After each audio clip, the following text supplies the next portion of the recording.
It was all a wee bit, but Hearts are still unbeaten and still at the top of the Scottish Premiership. This is Hearts Standard.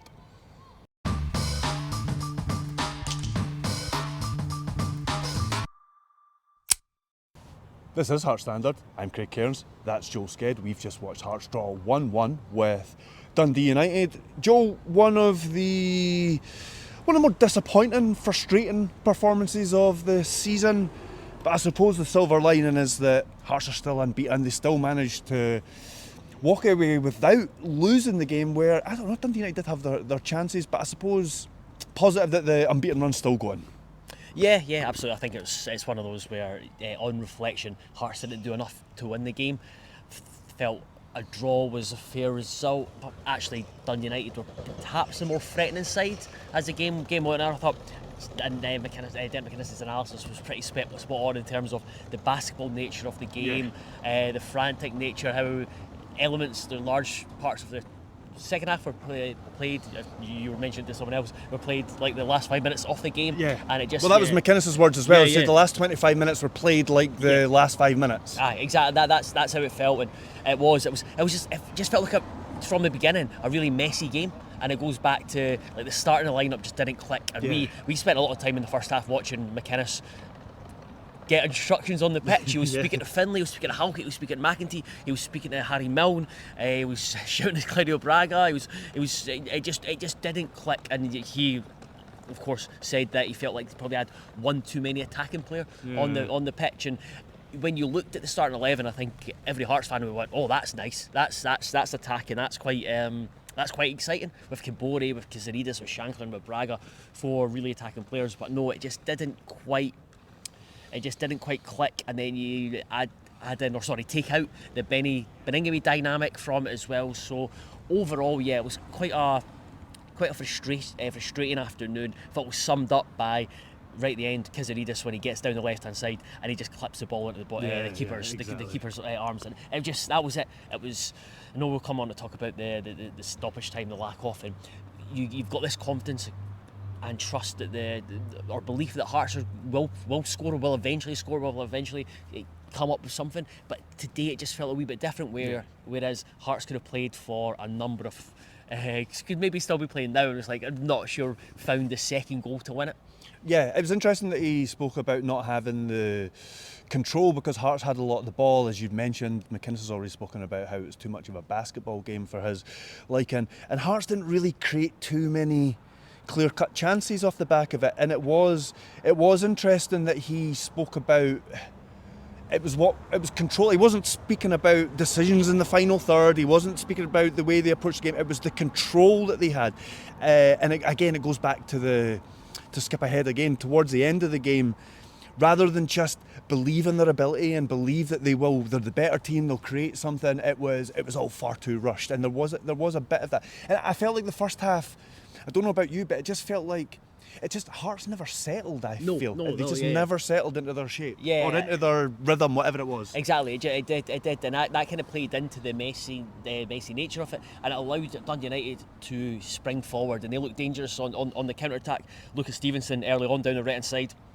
They managed to get a wee bit of a handle on that, and then Fatah throughout it was sublime to the ridiculous at times of some of his involvements, including one of the worst efforts I've seen to try and open the body and put it in the bottom corner. He was offside, but oh man, it was so bad. But he was, I think it was a threat, and that you come to it where the right hand side still a wee bit of an issue. I think everyone knows that's the one area that we need to that probably's got a lot of growth to come from it. But yeah, I think you summed up as that. It never. You thought maybe once Hearts scored the goal, would settle and find that rhythm and get control, like did against Dundee, and just kind of forced Dundee United to change their game plan a bit. But it never happened. Again, really soft goal to give up in the stroke of half time. Completely changes dynamic. But it does come back to the Hearts didn't do enough to win the game. Looking at like XG, I always think XG is quite good in terms of trying to paint a picture of. Did you create a lot of clear-cut or enough clear-cut chances? Hearts XG was 0.45 from 11 shots, which shows you that the shots we were taking weren't weren't good ones or weren't creating good ones. Well, even the goal's a low percentage one, isn't it? Yeah. But what did you think the formation was? I was a wee surprised when he said after the game. Now, I think it must have just been off the ball that Kabori was pulling right, and then towards the end of the game, he was switching them all. At the end of the first half, I should say, he was switching them all about. But he said that it was a front two with Kabori. I honestly thought he was playing off the right at the start of the game.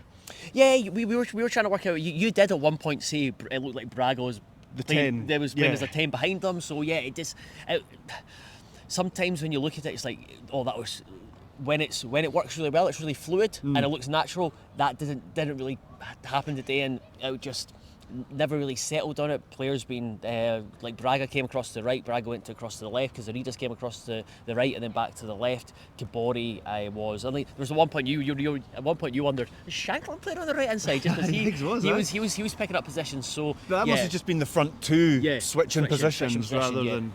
So yeah, it was. It just felt a wee bit off, which was frustrating, just because you wanted that lineup to work, because it was attacking and it was really exciting, and you got the guys who excite the fans, but it just didn't really happen. Changes at half time. Harry Milne back over at the right. Stephen Kingsley comes on. Tried and trusted. McInnes had to come off for. Well, I don't know if he had to come off, but he's come off for Steinwender. I don't know, were Hearts better? There were certain things that they did better. They stopped the threat down that Dundee United had down the right with Dolchek and Stevenson. That was sort of stemmed a bit. Steinwender, I think, did quite a good job on Fatah on the other side as well. But I don't know, were Hearts better in the second half? I don't know, it's a difficult one to answer. I thought... Yeah, that's a good question. That's a good question. Probably...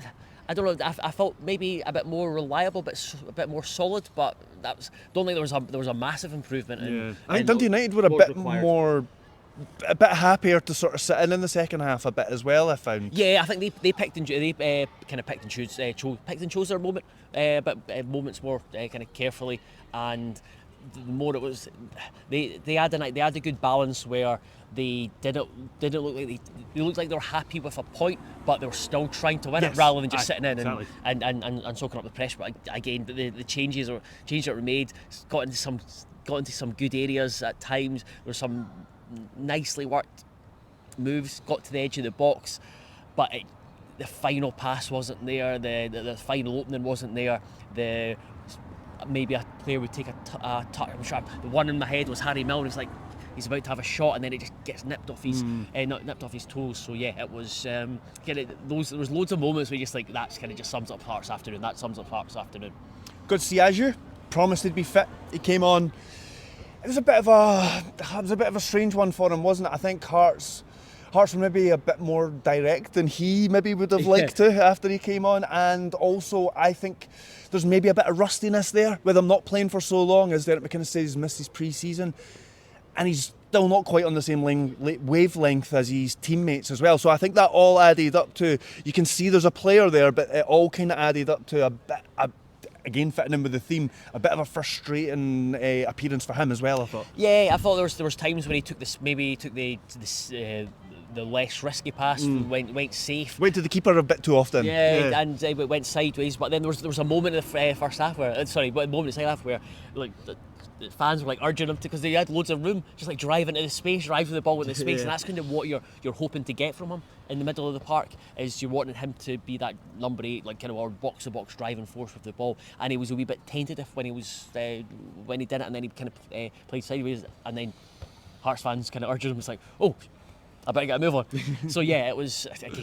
I'm not going to judge him on 20 minutes after coming off the bench, and what was a tricky game against some good opposition after his injury issues. But yeah, two injuries in about 40 minutes of football in like 3 or 4 months or something like that. Any other business, Joel? Anybody else you want to go into? They're just saying I thought Cammy. We never mentioned the injury time, so that's coming next. Yeah, I thought Cammy Devlin was excellent once more. He's always good. That's it. I think was the podcast. He was like all over everybody. He was snapping into everything. He was wanting to take the ball and play positive passes. He was demanding the ball, and he was cleaning up. He was doing a bit of everything. That's what I wanted to note that in the instant analysis. It wasn't just about his ball recoveries and his interceptions, his tackles won, even though there were some brilliant moments of that, especially one he stopped a really dangerous counter-attack towards the end of the game, but he was being really purposeful with his possession, whether it was driving forward himself or switching his, displaying a wee bit more range to his passing. Yeah. But he was brilliant, especially with Magnussen. I thought I gave you a hospital pass because I asked you to write about Magnussen, but there wasn't really much to say about him. Yeah. I think it was okay, but he definitely missed. He definitely missed Benny's presence in there. The chemistry that Benny and Devlin have built up over the weeks as well, because they know each other inside out. They've been teammates for years, and they've been playing a certain way in the system this season, and it's not necessarily easy for somebody just to slot in for one of them. You lose like a lot of the dynamic. I mean, even the friendship that they have between them is going to have some sort of. So I don't think it's anything bad on Magnussen, but there was, as McInnes said, there was a level of control missing there with Benny not playing. One of the other things that McInnes mentioned was the lack of injury time. He said which is an astounding stat, by the way, that the ball was not in play for 47 minutes. That's a whole half. That is a whole half, Craig, and a wee bit more. Well, the injury time. But that's what it felt like. And there was one moment where a boy, he sits in, I'm trying to think what section it is, but lower, maybe P or T or whatever it is, just to the left of the press box. And over the last couple of seasons, you notice if he's annoyed by referees, he'll shout to the media to write about it. But I actually wrote about Beaton. Just because you could feel or hear the frustration from the fans, the fact that he got booed down the tunnel like vociferous boos. Thought it was just so pernickety, it was just so stop-start, and there was a couple of moments where in the build-up to the Dundee United goal, the build-up to the Dundee United goal, Kabori gets barged, and then he doesn't see it, and then like 30 seconds later there is a soft aerial challenge that goes against. It's not a foul, but Hearts have got a lot to do between then and the goal. Absolutely.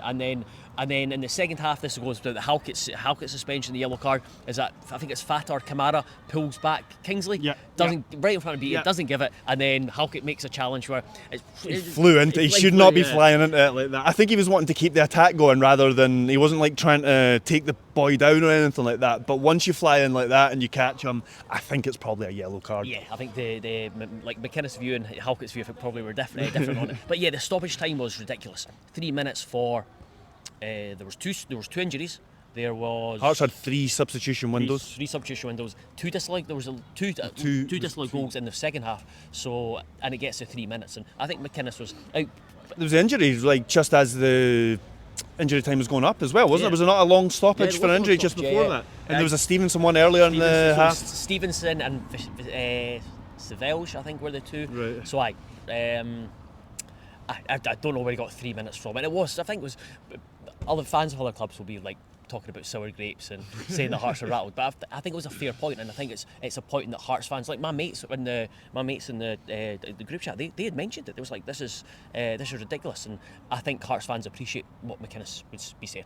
Aye, and also that we should add that he wasn't just moaning about the injury time. He made clear when he was saying it, Hearts still didn't deserve to win the game. He wasn't trying to, like you say, it wasn't sour grapes, it wasn't excuses, it was just he was annoyed at being denied another few minutes to try and win the game. And let's be honest, who knows if Hearts would have even created that chance that would have got them over the line anyway. But still, unbeaten. I think that's big thing. It's still 30 points from, 12 games.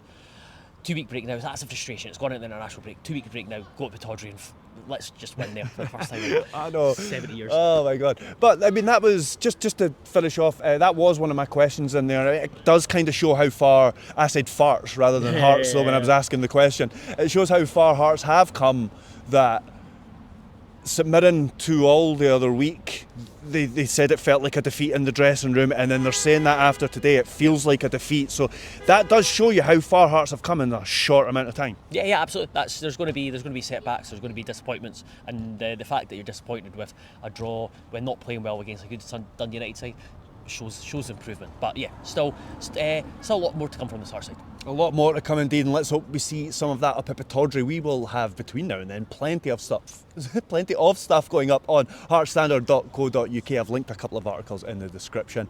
Please hit subscribe if you haven't already, and we will see you all soon.